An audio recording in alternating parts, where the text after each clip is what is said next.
We are now live on ERi-TV with English news broadcast. A warm welcome and a thank you from the broadcasting crew and myself for joining us on ERi-TV English news broadcast. I'm Heaven Johans, your news anchor for this session, and I invite you to stay with us up until the end. To begin with, here are the top stories.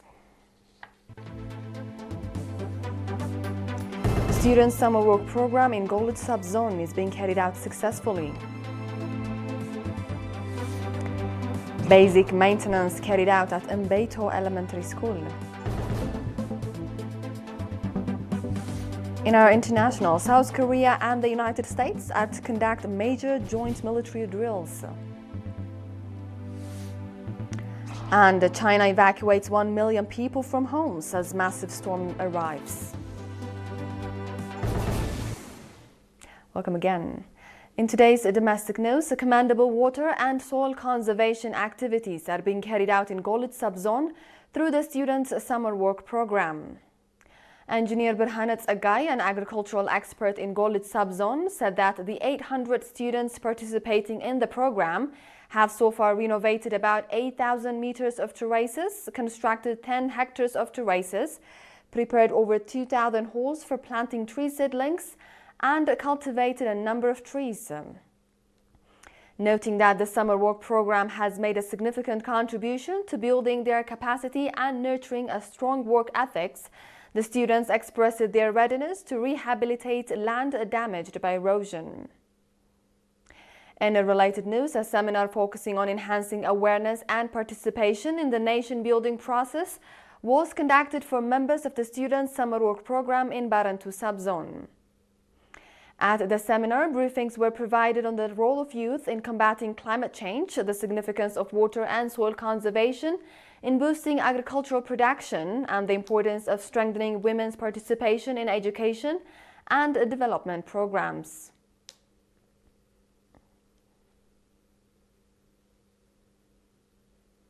Moving on to the Central region, Mr. Mahari Tekie, director of Mbeto Elementary School in Galanefhi subzone, reported that basic maintenance had been carried out on the school's buildings and infrastructure through community contributions. Noting that addressing the challenge facing schools should not be left to the government alone, the residents expressed their readiness to contribute sustainably in resolving any shortcomings the school may face.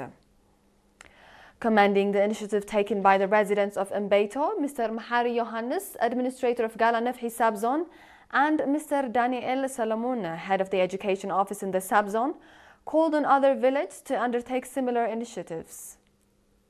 Meanwhile, Mr. Mesfin Woldeselase, head of administration and finance at the Ministry of Education branch in the Central region, said that the program will make a significant contribution in improving the teaching-learning process and called for the initiative to be strengthened.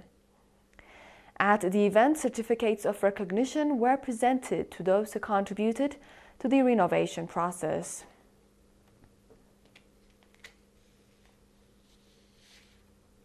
Do stay tuned, dear viewers, for we'll be back with the international news after the short break.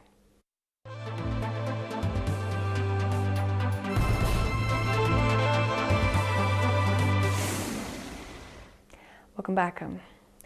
Now, the global arena, South Korea and the United States will conduct major joint military drills incorporating exercises to counter drone attacks, GPS disruption, and cyber attacks, officials said today.